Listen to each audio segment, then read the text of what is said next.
жасау үшін бірінші мына заттар керек. Содан кейін мына бутылкада сыртындағы қағазды енді мына асты жаққа кесеміз.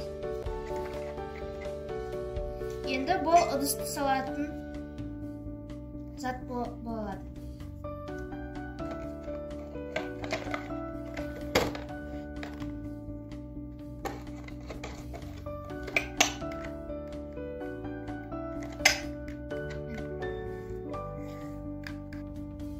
Қол жуатын бөлмеге тіс жуатын құралдарды жасайтын салатын зат жасаймыз.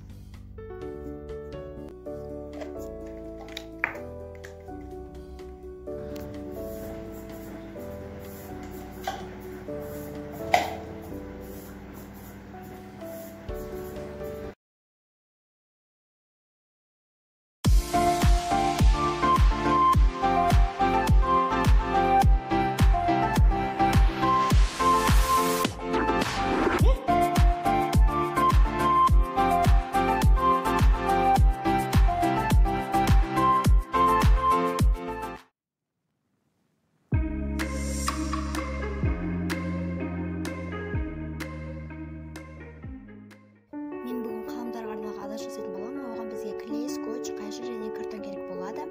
Арнайы формасын жасап аламыз. Ұзындығы 21 см, ені 9 см алдым. Мен сыртын жасауға, арнайы декор жасауға арналған парақты алдым. Және де нәтижесі осындай.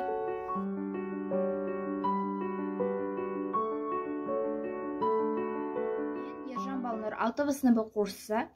Мынандай қалдық ыдыстан өзіме керекті капельник жасадым. Ол үшін маған ақ қағаз, скотч және де кеңсе пышағы қажет болды. Менде мынандай капельник шықты.